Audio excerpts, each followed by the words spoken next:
couldn't have ran away. I could have drowned in a river. I was only 8 years old. Then they scrubbed us down with disinfectant like we were diseased animals. I'm a Canadian, and I always thought Canada was the greatest country in the world. And I'm ashamed to say I'm Canadian.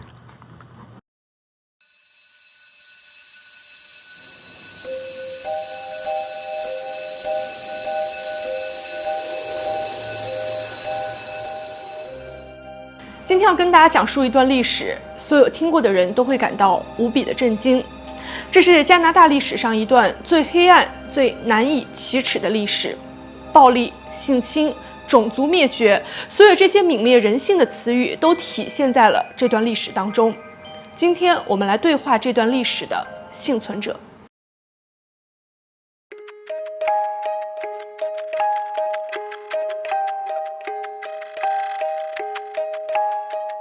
My name is Bruce Allen. I belong to the Sioux clan, the Beaver clan. I started when I was 6 years old, and I was bussed in every day, so it's a different experience. But I have a grandmother who started Lee Jack in 1922 and left there in 1928. And my father attended Lee Jack from 1942 to 1949, and then went on to the Kamloops Indian Residential School. 3 generations. 3 generations. What's your strongest memory about residential school? The violence, the physical violence from staff, that's the priests and nuns, and the other students on us, because we got to go home every day, so they picked on us quite a bit. And but because we were day scholars, we were bussed in every day. That didn't shield us from the physical and sexual abuse that went on at the school. Quite a number of our people were subjected to the sexual abuse as well. Like you did something wrong or what? You didn't even have. You just had to be at the wrong place at the wrong time sometimes, and you got a conveyor belt strap about this, I don't know, about this long, and on both arms and both hands, sometimes up to 25 on each hand, until you started to cry. So the whole goal of the staff members was to make you cry. Since your dad and your grandparents, they all went to residential school, what did they tell you about it? My dad never said anything. He never shared any of his experiences, but he showed it. He drank a lot, and he was a chain smoker, and he was physically violent with my mother. My mother had to separate and leave him when I was 7 years old. My younger brother was 1 year old. So if she didn't leave, the violence was escalating, so eventually I think she would have died from being beaten by him. 上个月，加拿大不列颠哥伦比亚省坎卢普斯市一所原住民寄宿学校旧址地下惊现215具儿童遗骸，事件震惊加拿大全国。原住民寄宿学校制度源于1857年的渐进文明法案。法案要求原住民学习读写英语和法语，并放弃他们的传统姓氏，改用政府批准的姓氏。加拿大联邦政府试图用这种方式强制同化原住民。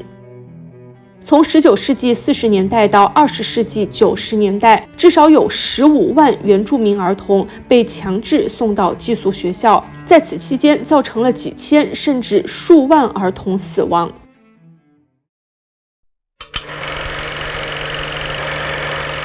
Is that just the tip of the iceberg? Yes, very much so. At the school I went to, survivors speak of shoebox babies.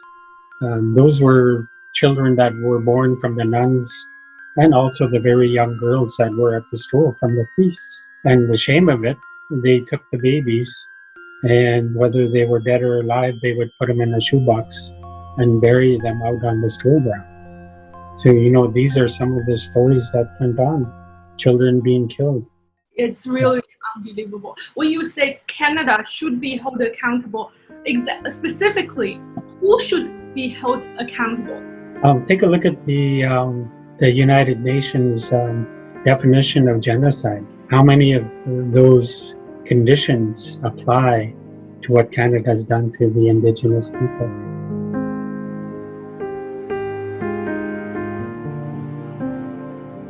If, by the standards of the definition of genocide, the entire country, no matter who's in government, should be held accountable for those acts, because they were privy to that information all the way up until the time that they took power.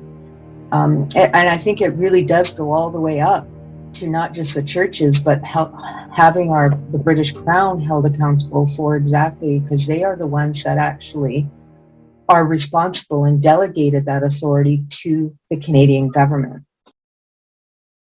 比起原住民寄宿学校的残忍行径，更令人震惊的是，这样的丑陋行为在加拿大持续了超过1个世纪，直到1996年，最后一批原住民学校才关闭。Why things like this in Canada can exist and last for more than a century? Good question. It's not only something that we also wonder ourselves, but when you look at our Canadian history, it began almost immediately as colonizers started setting foot on this land. How about you, Bruce? Well, if you look at the history, we have what's called an Indian Act, and that was created in 1876 and today. And that Indian Act is a racist piece of legislation based on our genocide. They wanted to get rid of us. And they had the policies to create residential schools through that. Right? Yeah, it's in the history. These are the hard truths we must confront as a society. Today,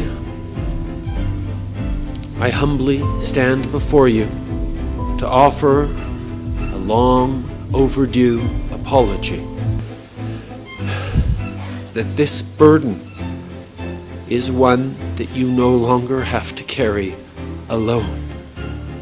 加拿大总理特鲁多曾经多次因为这段让加拿大最不堪的历史向原住民道歉，但无论是特鲁多声泪俱下的道歉，还是加拿大政府真金白银的赔偿，都没有得到原住民的原谅。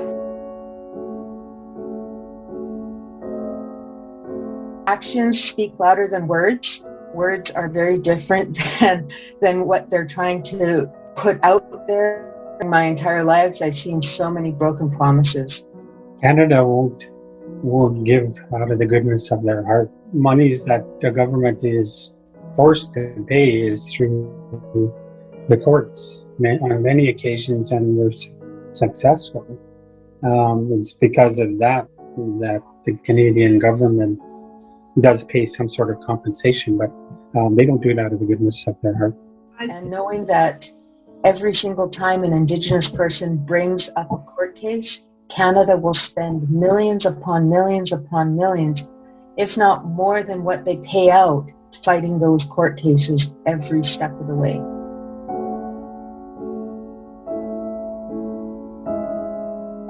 For many Canadians, Canada is the greatest country in the world, and it has the highest standard of human rights. But now, after I heard this story, do you think the Canadian government is hypocritical? They've always been so. We've always known that as Indigenous people, and I think they just hide it well. They really hide it well. As Indigenous people, we always say, let's fix our own backyard before we start going out and trying to help others. Because until they fix those relationships with the local First Nations people in every single province, I think the world is going to look at Canada slightly different.